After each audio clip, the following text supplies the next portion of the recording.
one of the best projects that we've seen recently, a farm inside of a supermarket. It's a vital way of saving space, giving people fresher produce, and reducing the carbon miles of our foods. Leftover bread at the end of the day that would usually go in the bin, turning it into beer. They're creating plastic alternatives based from seaweed. This project is just mind-blowing. We have enough clothes on this planet to clothe the next 6 generations. And they take this clothing, turn it into these bricks. They can be used in a million ways. It's the prime example of how it can be done in a big city. Now, today, there are over 600 wildlife bridges throughout the Netherlands, which is massive. It's really easy, I think, to slip into the doom and gloom when you're just scrolling on social media. And there are solutions out there and there are people making it happen. Yeah. We just need more people to know about it and spread the word, basically. Hello and welcome back to the Inspire Action podcast. I'm Ciara Doyle. And I'm Ben Brown. And on today's episode, in the midst of so much negativity and bad news about our planet, we are highlighting the solutions and projects that are giving us hope. And hopefully you too can find a silver lining. Our whole mission at Going Green Media is to highlight the solutions to some of the world's greatest environmental challenges. And today we're going to touch on a few of them. As we mentioned, first we're going to highlight the issue and follow it up with some solutions. So get ready and here we go.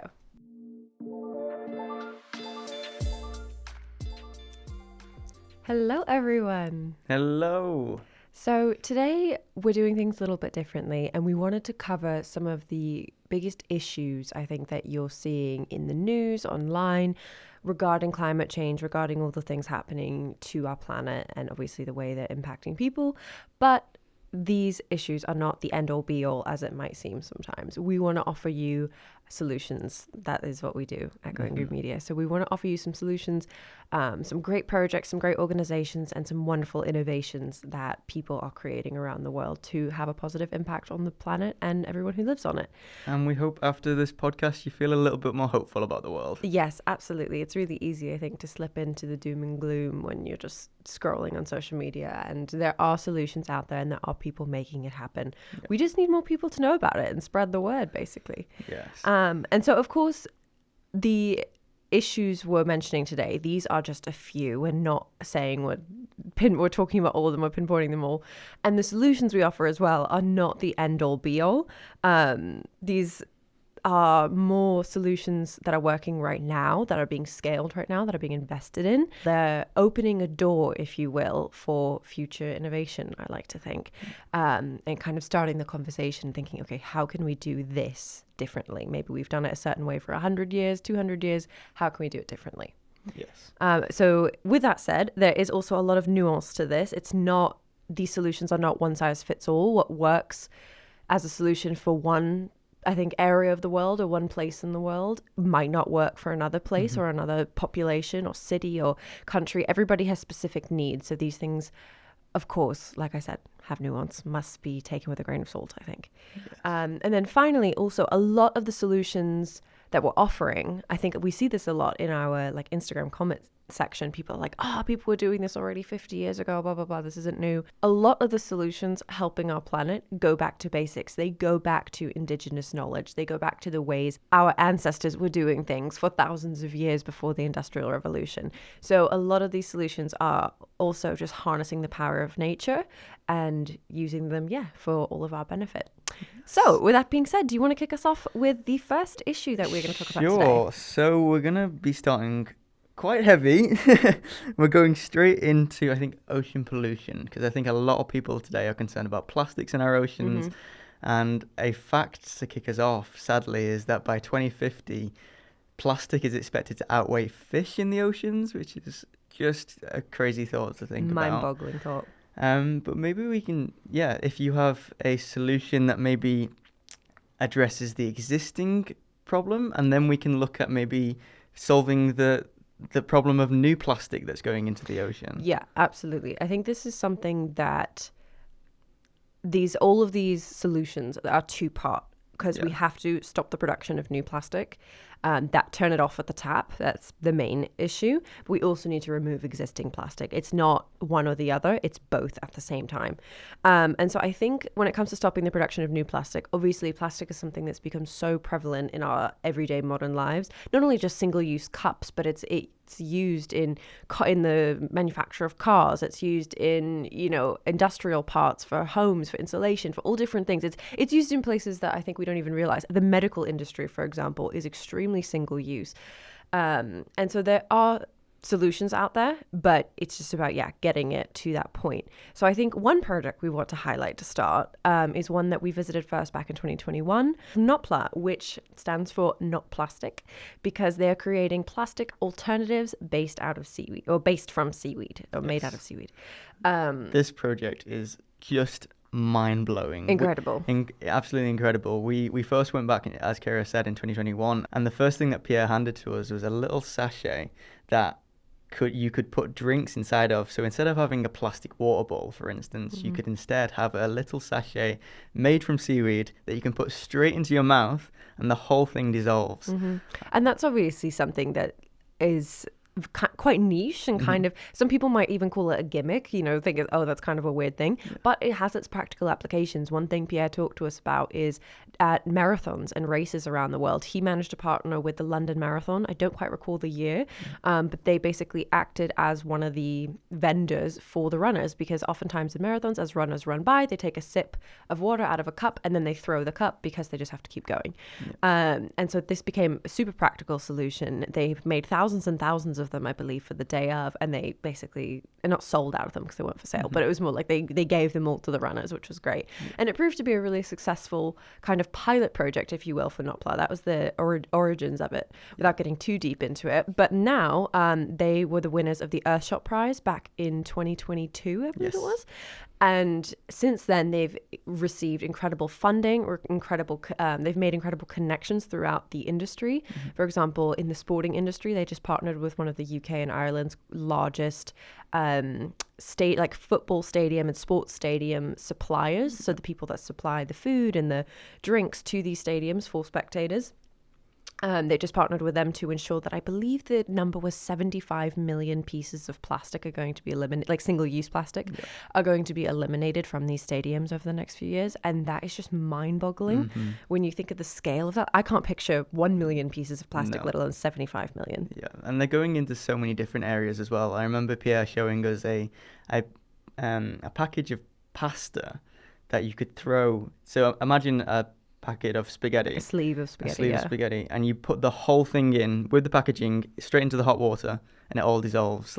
That was just why has nobody thought of that already?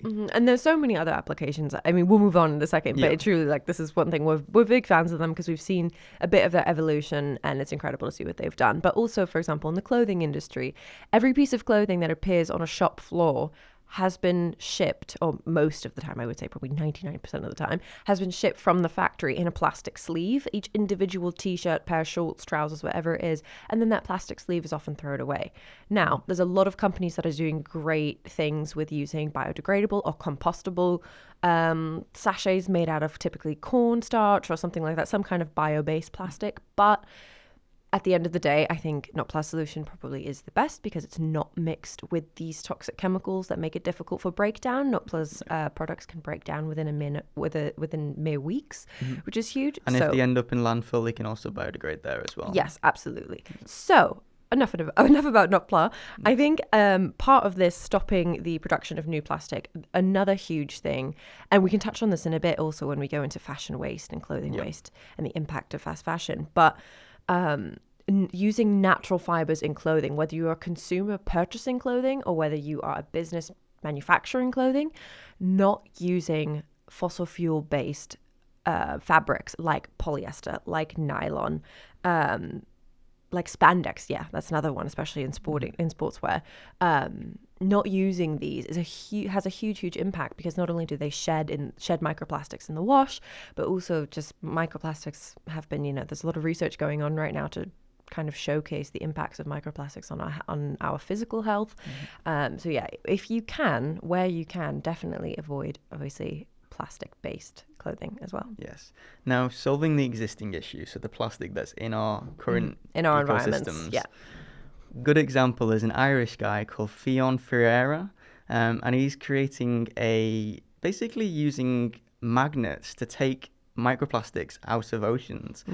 He's currently doing it in small scale examples. Now don't think a giant magnet like No. something you see in a cartoon. It's more like a liquid. It's kind of a liquid magnet solution. I think it's an iron-based solution, and it's essentially trapping the microplastics in one area, and then he's pulling in these magnets and taking it out, and I think it was something like 86% effective. In terms of removing microplastics from a single area. Yeah, I mean, obviously this is just one solution. So this is something that, as we talk about these solutions, it's not one or the other. All of these need to be used in conjunction with another or with each other. I think that's a huge part of it as well. And then also, not to mention incredible organizations like the Sea Cleaners, who are physically going out into places like the Great Pacific Garbage Patch and just other waste-filled areas of our marine environments around the world, and are physically getting in there and taking this plastic out. Because it's one thing to kind of know what to do with it or to figure it out afterwards, but the most important thing, I think, is getting it out of the environment in the first place. Just taking action. Yeah, exactly. Sure. Getting it out of the environment is absolutely vital because of the human impact, the marine ecosystem impact. It has a knock-on effect, and so I think that is absolutely vital. So I think that's enough about plastic. We could talk about each of these issues, I think, for hours. But to move on, I think, is important. The next thing I want to speak with you about, especially considering your architecture background, is better and more or the need for better and more affordable housing. I think this is something that is an issue. Everyone. Exactly, and is a problem across the world. But I think one aspect of there's several layers to this issue, of course. But I think, for example, unaffordable housing, greedy and unregulated landlords, unsuitable building materials, non-sustainable ones that are full of toxic chemicals, ones that are really expensive and kind of prioritized only for a select few, and also leaky homes, meaning they are not energy efficient. They waste a lot of the heat that's pumped into them. I know in the UK here especially, we have some of the leakiest housing stock, if you will, in Europe, which is really bad because we also face cold winters, and that's a lot of energy being wasted and a lot of people whose money is being wasted as well. Yeah. So can you tell us a little bit about some of the, what are the two parts to this? What are some of the solutions? There's so many problems there. I think maybe starting with the affordable issue to start with. One of the best projects that we've seen recently, I think it was back in June of 2024, we visited a small community in the Netherlands called Minitopia, and it's basically giving the control back to the residents and allowing them to not only design their own homes, but also build them themselves. So essentially this project is renting out a piece of land to a community of about 30 people, and they all pay a small amount of rent. But then they're able to build their own homes in the style that they want, using whatever materials that best suits them. And there were some homes there that only cost €5,000, and that's just to do that anywhere else in the world. It's insane. Yeah. Or at least in Western countries, especially because housing is so out of sight in terms of cost. But to be clear, and one thing you just said, I want to say that all of those people that lived within this Minitopia community, they were all homeowners. The rent that Ben referenced is more referring to a fee that they pay, kind of like a homeowners association fee for upkeep of the general area of the common spaces. And that included the water as well as an electricity use as well. Yeah, absolutely. So that's one incredible project. I think we visited so many eco-villages recently, and the one that has really stood out to me was we went up to the project in the northern Scotland called Findhorn, and this community was just the idea of paradise essentially, but obviously in northern Scotland, so a little bit cold. A little bit colder than paradise. Yes. But this community was started back in the 60s, and they started building in the 80s, and it's just essentially allowing people to work together in communities. So if you've got a builder that's in the community, a woodworker in the community, somebody that's really good at gardening, it's like taking the trades of everybody and making it a whole community again. That's what we used to have. Yeah, absolutely. And that's one thing I wanted to address as well.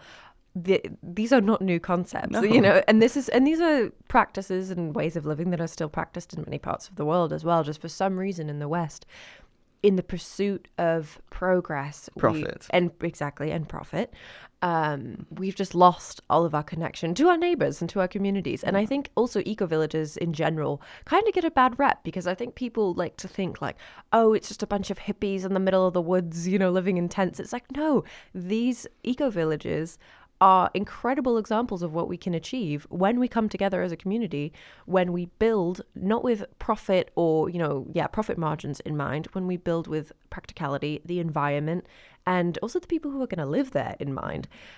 These eco-villages are very modern. Findhorn in particular, they were pretty much off-grid. They had 3 community-owned wind turbines that they used, and they produce sometimes so much energy because it is near the coast that they then are able to sell that energy back to the grid for other communities nearby to use.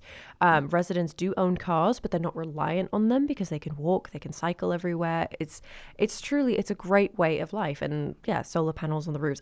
We can go on and on about this. But if you're wondering, like, how can I actually get involved in one of these communities? It's like, find like-minded people, and it is possible. Like, there's a project in London, of all places, called Bedstead Eco Village. I think it was finished in 2001, and that is just a prime example of how it can be done in a big city. And it is possible if you find a community of people that are interested in the same things. Yeah, absolutely. And sometimes people will even move to these areas, not necessarily because it is eco, but also just because they realize, oh, my energy costs can be cheaper. I can have a nice community. My building can have more green space integrated, which is so important for mental and physical health. There's so many benefits to living this way.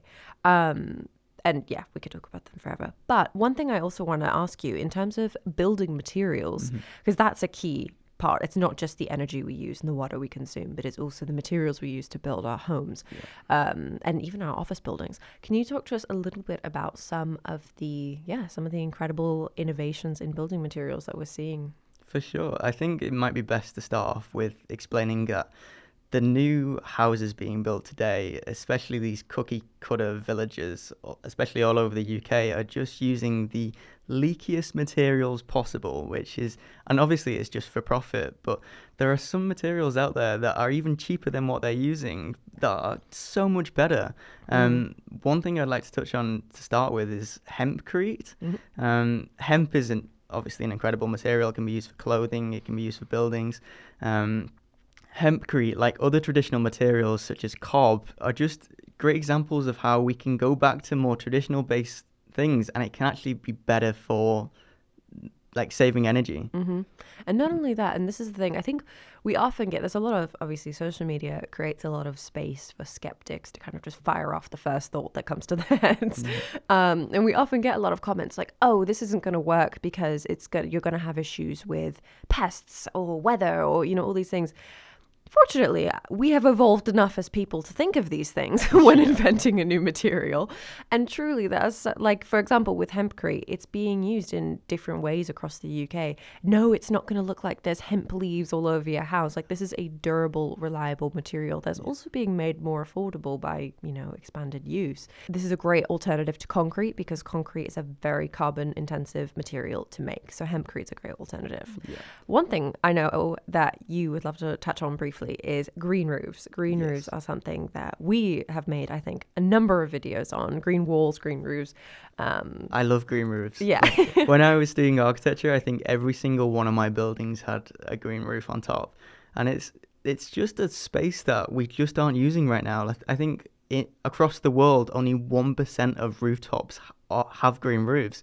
And it not only allows biodiversity to come back to cities, it insulates the home. It allows a way of capturing rainwater. There's so many benefits to green roofs. So many benefits. Like, there's a researcher, back in 2021, there's a researcher from Zurich. He works with the Future Cities Lab. He found that New York City, obviously, when you think of New York City, you think of 1 million buildings. Only 8% of buildings in New York City have green roofs, are covered in greenery, essentially, which is such a waste of space. There's so many ways that we can make these green roofs. And when we say green roofs, we don't just mean like a little strip of grass for you to sit on. Of course, sure, if you want that, great. But there's so many ways we can be growing food up there, microgreens, berries, whatever you want. I know that there's a great project in New York that started beehives and put beehives on these roofs because they're not being used. And they're pollinators. We need them. So it just attracts more and more biodiversity to these urban spaces.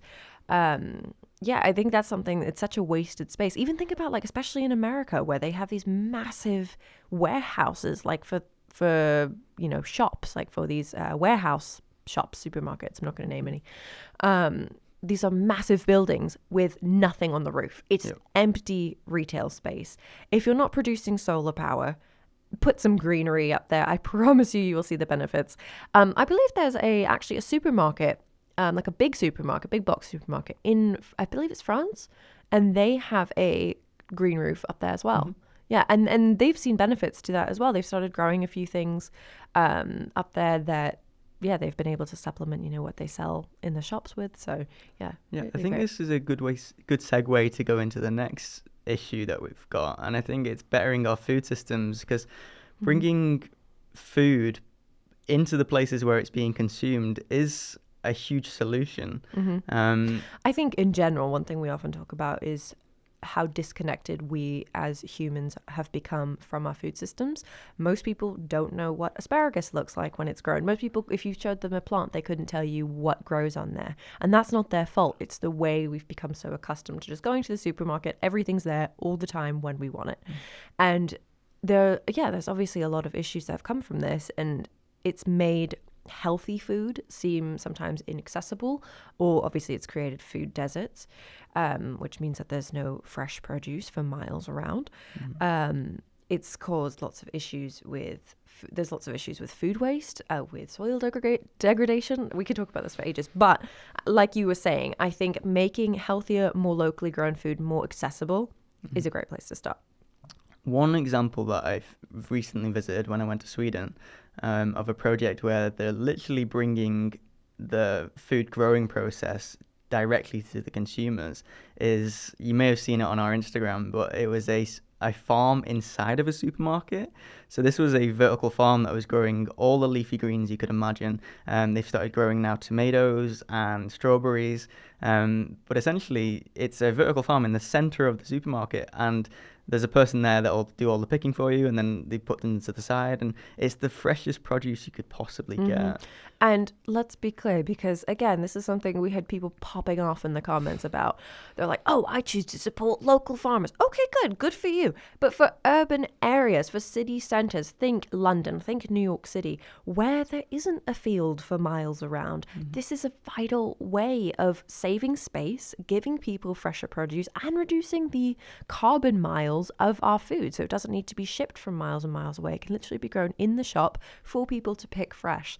And I think just that small action alone can reconnect people with their food a lot more, because they physically picked it themselves. They'll value it more. It's not just going to be salad that goes soggy in a bag in their fridge. They're going to want to use it. Yeah, I think something you mentioned earlier is that there's been a huge skills gap, and a lot of people have just lost that whole... We used to all be farmers, didn't we? We used to all... Or have some farming knowledge or skills, yeah. And in the last 50 years, all of that has just disappeared due to supermarkets. A great project that is actually helping people to develop their skills is Earth, who is the founder, Christabel, will be coming onto the podcast very soon.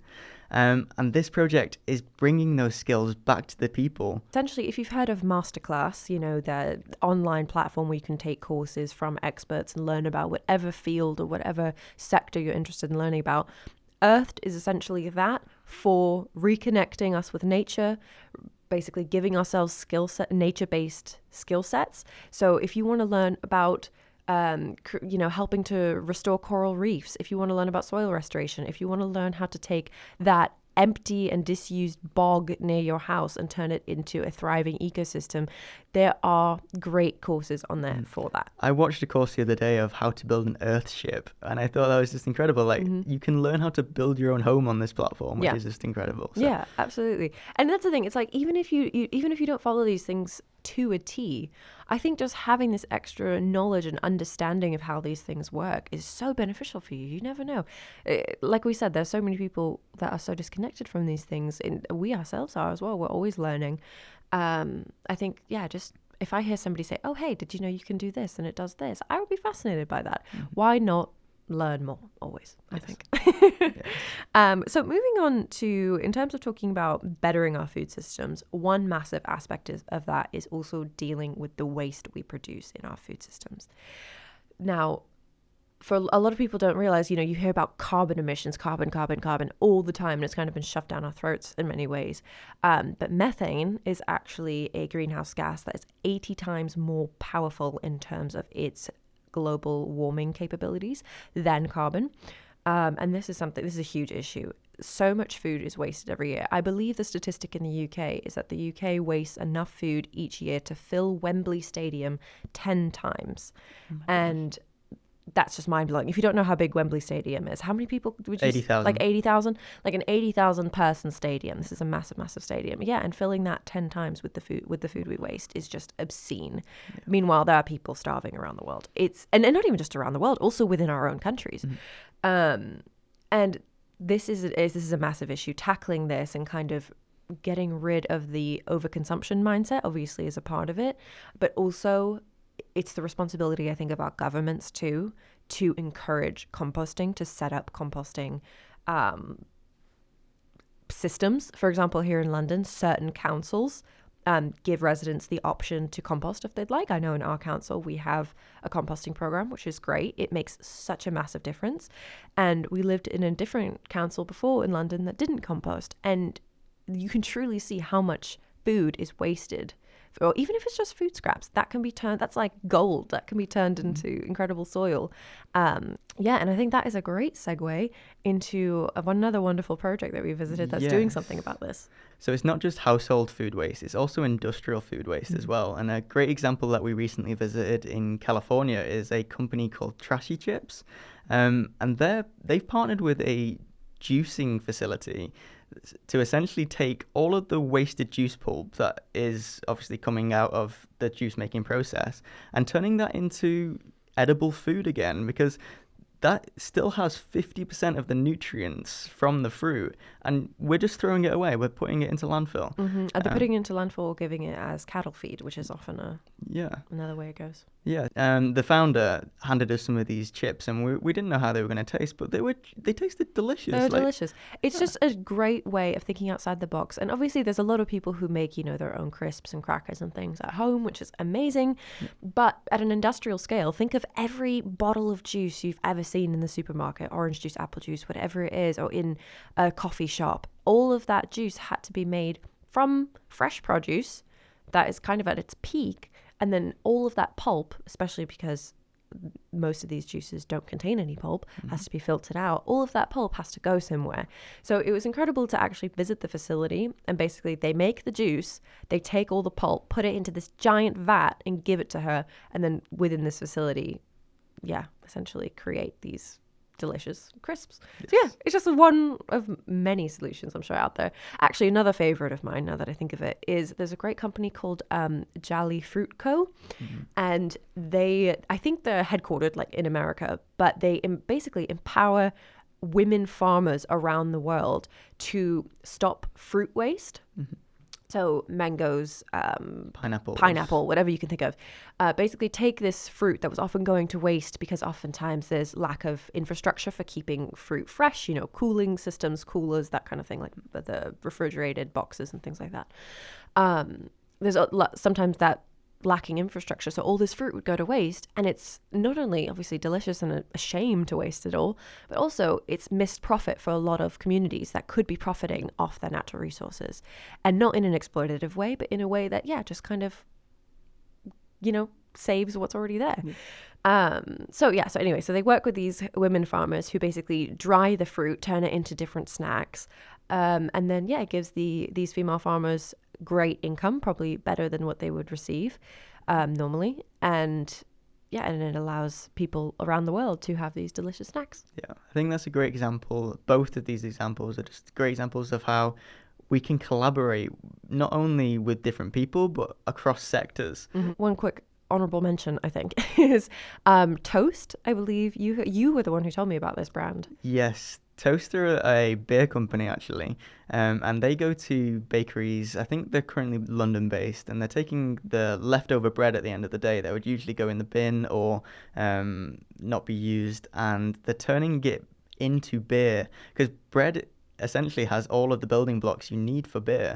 And I think it's just fascinating that you're able to turn something like that into something else. Yeah, exactly. Bread is one of the most wasted items next to like lettuce and things in the UK, or probably in the world as well. And yeah, it's great to be able to turn it into something else that people can enjoy. Perfect. Okay, one last point about bettering our food systems. When it comes to soil restoration, I think that's another factor that we have to really consider. That's something that we mentioned when we're talking about vertical farming through Swegreen, based in Sweden, putting the vertical farms within supermarkets. Why do vertical farms offer a good alternative to traditional growing methods, for urban areas at least? They, for one, use less water. The second point is soil degradation around the world is becoming a huge problem. The way that we are just depleting the top soil is actually quite scary, some of the numbers that are coming out. Yeah, I believe we've degraded 50% of our global soils. And I don't think people understand the severity of this issue. It's not talked about enough, at least, in the fact that if we lose our soils, we cannot grow food. There's going to be lots of problems, knock-on effects, I think, of this. So when it comes to soil restoration, there are some great movements out there, like Save Soil. I don't know if yeah, we've actually worked with Save Soil in the past. They are essentially just raising awareness about this and kind of sounding the alarm, if you will, getting people to care, getting governments to care and to pass regulations that protect our soils and prevent certain pesticides and herbicides from being used, and looking at more regenerative methods of agriculture, essentially. Yeah, and if you at home are wondering what can I do to help soil, is the easiest thing you can do is just eat more plants. Like, I think, to take for example soybeans, 80% of soybean production is used for feeding animals. That's crazy. Why don't we just eat the soybeans? Yeah. No, and this is the whole thing. I think when you hear about, for example, deforestation in the Amazon rainforest is one of the first kind of ecological disasters that I think of when I think of that. And a lot of people think, oh, they're cutting down trees to make paper. No, there's a lot of illegal deforestation doing that, of course. But the number one reason for cutting down trees in the Amazon rainforest is to clear land for cattle rearing. And a lot of it, sometimes it's legal, sometimes it's not. Sometimes it's done illegally without government knowledge. And that is a huge issue. I believe 50% of the world's agricultural land is used for raising livestock. Now just imagine that, 50% of the world's agricultural land. And that, I believe, is 20% of the total land on the planet is being used to raise livestock. If we took even a fraction of that and made it, used it instead to grow produce for human consumption rather than animals, massive difference. Just I think get more plants on your plates, people. Get more plants on your plate is what we're trying to say, essentially. Yeah. But yeah, I think that's a good message to move on with. Yes. So the next issue we have highlighted, you might have seen a lot of this on Instagram lately, I think, or on different social media platforms, is fast fashion and the issue of clothing waste. You hear all the time, fast fashion is bad, blah, blah, blah. A lot of people don't know why, and there's obviously so many factors to this. This could be an entire podcast episode on its own. But when it comes to avoiding fast fashion, why should people avoid fast fashion in the first place? First of all, because these products don't last very long. They're often made from materials that just can't stand the test of time. Things like polyester and nylon, they shouldn't really be used in the clothing industry. No, I mean, at the end of the day, they're fossil fuel-based fabrics. First of all, from wear and tear, if you want your clothes to last, that's a big issue. But also, obviously, human rights, ethics. A lot of these factories do not care about their workers. They don't pay them fairly. They don't give them time off. Oftentimes, they're not allowed to even use the toilet during their shifts. They're made to work 50, 60 hours a week with no paid overtime. A lot of them use children in their factories. There's so many issues when it comes to this. And now, a lot of people, especially on social media, I think quickly get their backs up about this. They're like, well, I can't afford high-end, blah, blah, blah. And listen, if if you cannot afford, and there's no shame in this, if you cannot afford luxury clothing or even just better made clothing, because yes, a lot of sustainable brands can be very expensive. We understand, we're not attacking you. The people who are the problem are a lot of influencers on social media that do these hauls. Oh, here's a Shein haul. All these companies that just simply don't care about the planet or the people.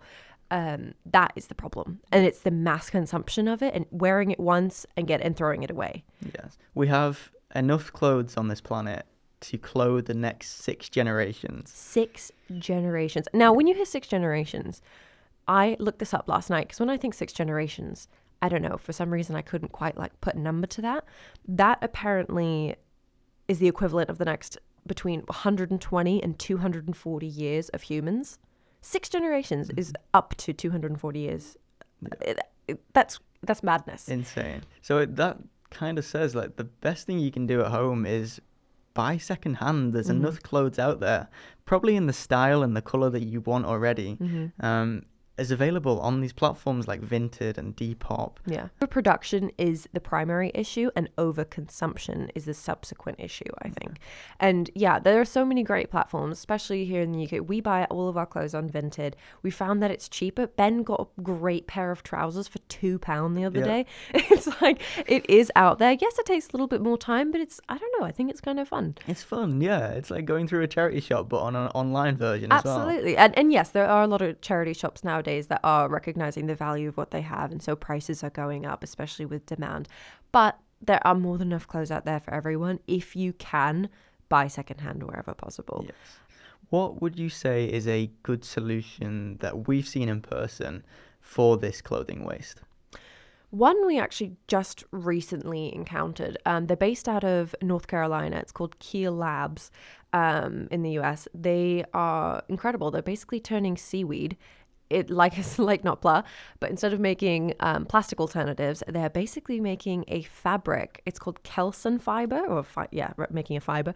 It's called kelson fiber, and it's made out of seaweed. It looks and feels like cotton. It has the same kind of properties in terms of creating clothing, and it is catching on. This isn't just still something that's conceptual. One big brand that is using this is Stella McCartney. Stella McCartney's always been really innovative in terms of bringing animal-free alternatives to the luxury market. So obviously that's on the higher end of things when it comes to, bags, clothing, shoes, whatever. But also on the kind of more accessible end as well, there's a brand that I believe it's owned by the surfer Kelly Slater. Yes, Outer Known is the brand. Outer Known, yes. They recently partnered with Keel Labs and took this kelson fiber and made basically an overshirt. It was a great overshirt. Ben got to try it on. I wish I could buy it. I know. When we visited Keel Labs, we say we wish we could buy it because it completely sold out. It was sold out. They made it, I believe, in one color for now to kind of trial it, and it completely sold out really quickly. So obviously the demand is there. People want better options. It's just about making them more accessible physically, more accessible from a price standpoint. I think just spreading the word about the benefits of these things. Less water consumption. Their kelson fiber in particular fits into our current manufacturing streams, so into our current systems and basically the machines that make all of the clothes that we wear today. It's great. Yeah, one of the companies I'd like to highlight as well that is kind of behind the scenes, so it's not like a customer-facing brand, is they're called Colorifics, and they were an Earthshot Prize finalist as well. They are essentially replacing the use of toxic chemicals in clothing. So most of our clothing today, unfortunately, is being dyed with horrific toxic chemicals. And going back to fast fashion as well, fast fashion uses a lot of toxic chemicals that not only are bad for your skin and your personal health, but also contaminate local waterways. They hurt the people that are making the clothes, etc. Yeah. So we visited this project, and they're based in the UK. They're based in Norwich, I believe. And so they're taking these colours from nature and they're growing them in Petri dishes so that they can then be replicated and then used as dyes. Like biomimicry, mimicking the beauty and the power and the skills of nature. Yeah. So it just goes to show that there's solutions for every sector. Yeah, for every aspect of it. Yeah. One other one I want to touch on quickly before we have to move on is Fabric. So this is a great company we visited in Paris. They have basically been collecting clothing waste. So this is from charity shops who maybe they've had this clothing for weeks or years and it's just not moving off the shelves. So the only other solution at that point, unfortunately, oftentimes is seen as just getting rid of it. Mm-hmm. So they work with a lot of shops, a lot of designers who at the end of the life cycle are willing to donate their clothing.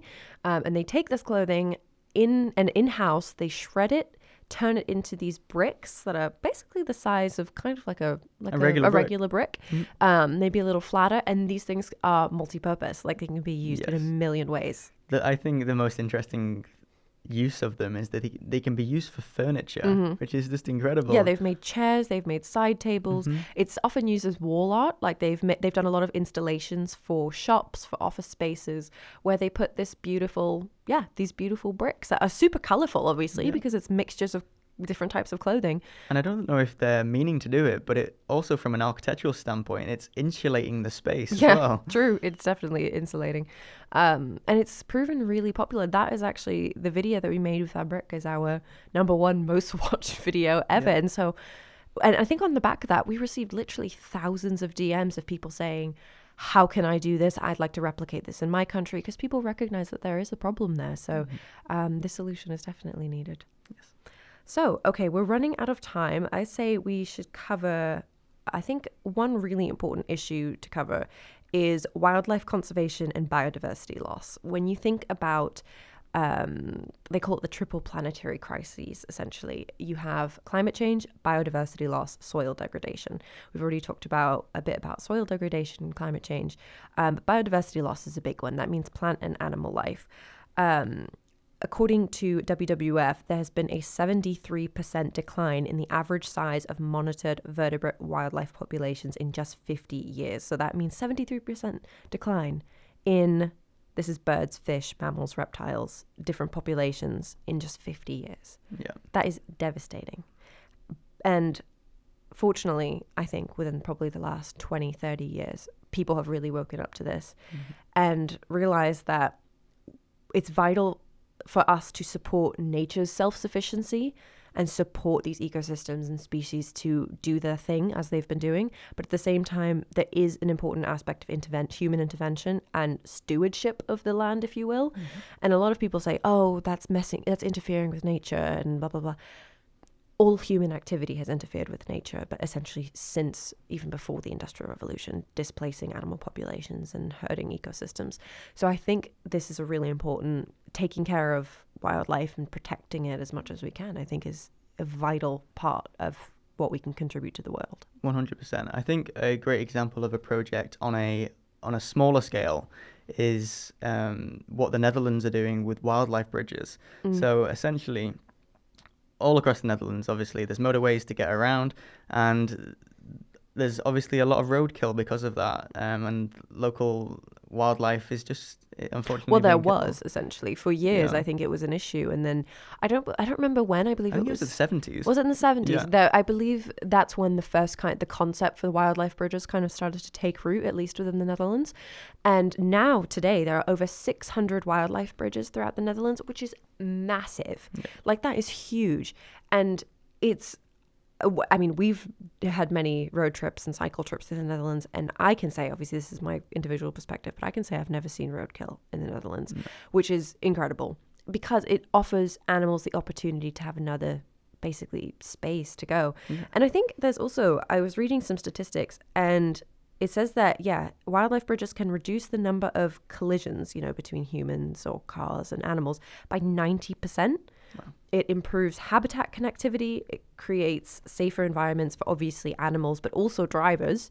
And it also helps create small ecosystems. So even though it connects larger ecosystems or two parts of an ecosystem, there's little like weasels and squirrels and, chipmunks and things that can live, on the trees and on the bushes and things that grow on these wildlife bridges. So it's creating just more green spaces. That's essentially what our world needs, more green spaces. Yes. I think an important part to add to that is the migration patterns of animals. Like these animals have been roaming the lands for thousands of years, and here we are in the last 50 years, just throwing motorways in between where they're supposed to go. True. So we need to allow them to go to where they naturally would. Absolutely, absolutely. And I think one great thing that a statistic that kind of shocked me is that in the US, there's over 1,000 wildlife bridges. Now, obviously, granted, the US is a lot bigger than the Netherlands physically and population-wise. But, and it's also expected to have the longest wildlife bridge in the world as of 2025. It's called the Wallace-Annenberg Wildlife Crossing, and it's in Los Angeles. And it's supposed to be the longest in the world, which is great because Los Angeles has some wonderful wildlife around it in the mountains.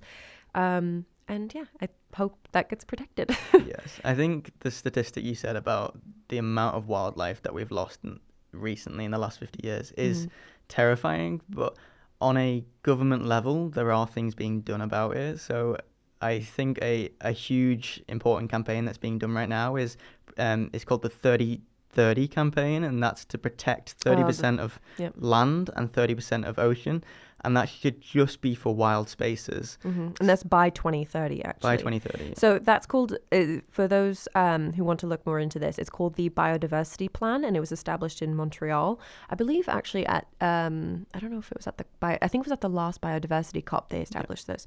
It's called Target 3 of the Biodiversity Plan. It says the 30 by 30 initiative is the biggest conservation commitment the world has ever seen, and it specifically calls for the effective protection and management of 30% of the world's terrestrial, inland water, and coastal and marine areas by the year 2030, which is amazing.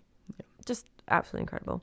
One thing I want to just quickly go back to, wildlife bridges. The UK does not have one wildlife bridge. What? This is a massive thorn in my side, and this needs to change. I don't know whoever's listening to this, but if you have any power over legislation I didn't know that. and you want to build wildlife bridges, let me know. I will support you. I will work on public awareness campaigns. I'll help you build it. Yeah, Ben will try and help you build it. Let us know for sure. That is, that's something that's absolutely needed. Especially, we just took a road trip through Scotland, and I think we saw more dead pheasants on the side of the road than I've ever seen actual live ones, which is horrifying.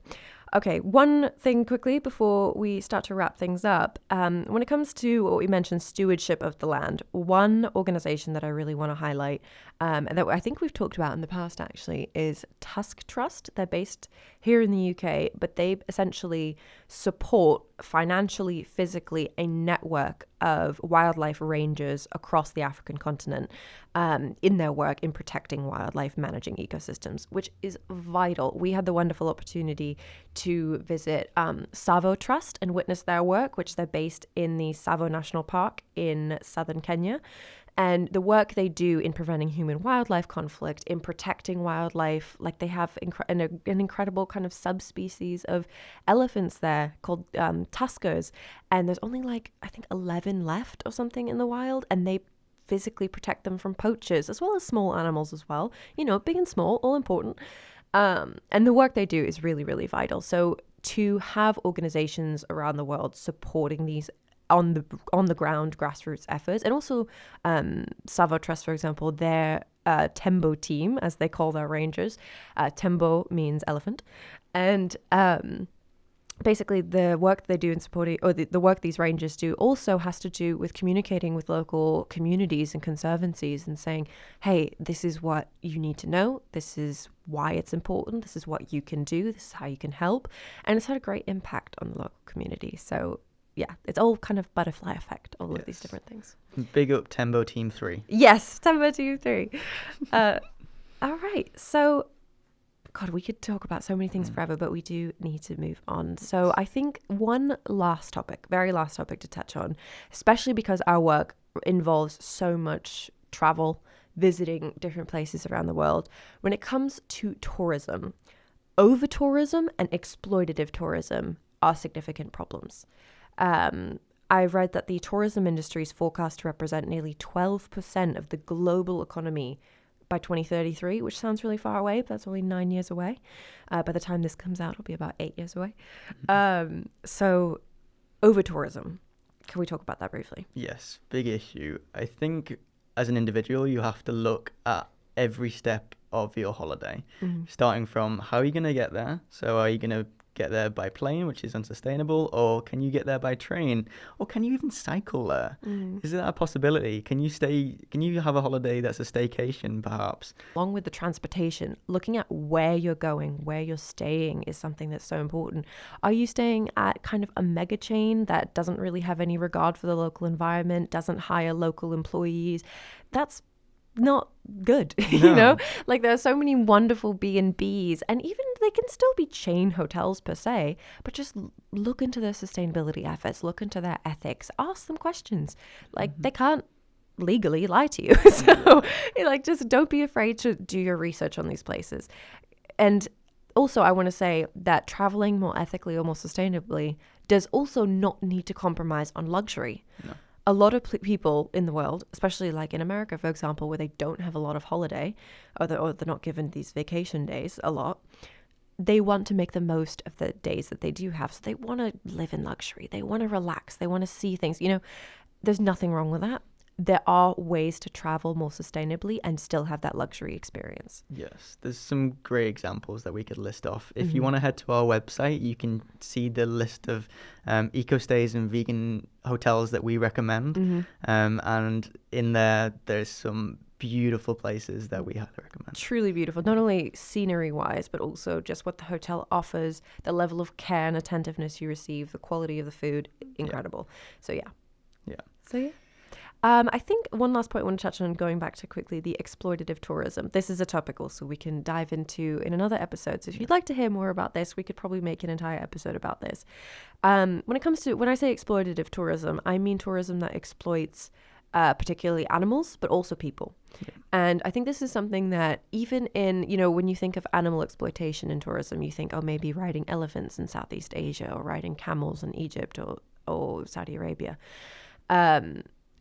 This happens all over the world, and especially even in places like Greece, for example. Don't ride the donkey.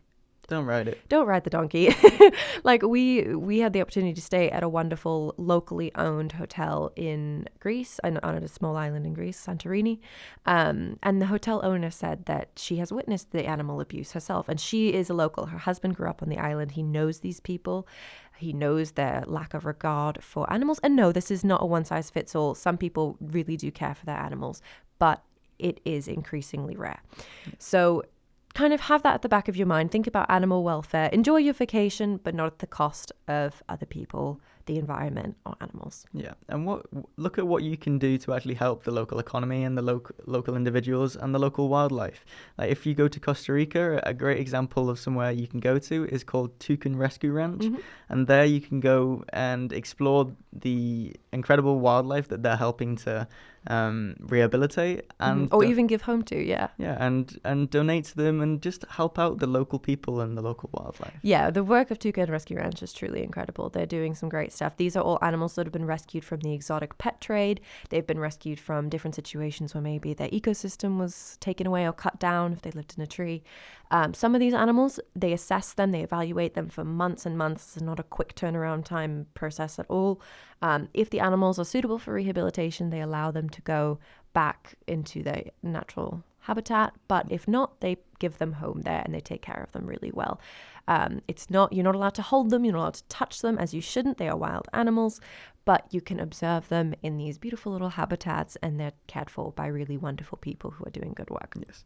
There's so many topics we've not been able to touch on today, energy being one of them, but I think we'll have to do a second podcast. Yeah, absolutely. Let us know upon listening to this if you want a part 2. We are more than happy to do that. There's so many great things that we can talk about forever, but yeah, we hope that this left you feeling a little bit more hopeful about the state of our world. I know there's some big, heavy statistics thrown in there, but there are solutions out there. People are creating positive change. We just need to find it. Yes, and you can get involved with any of these projects. We'll link as many as we can down below.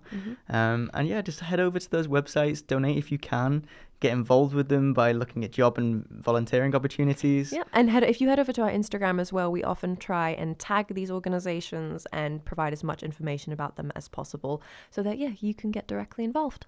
All right, thank you so much for listening. Thank you, guys.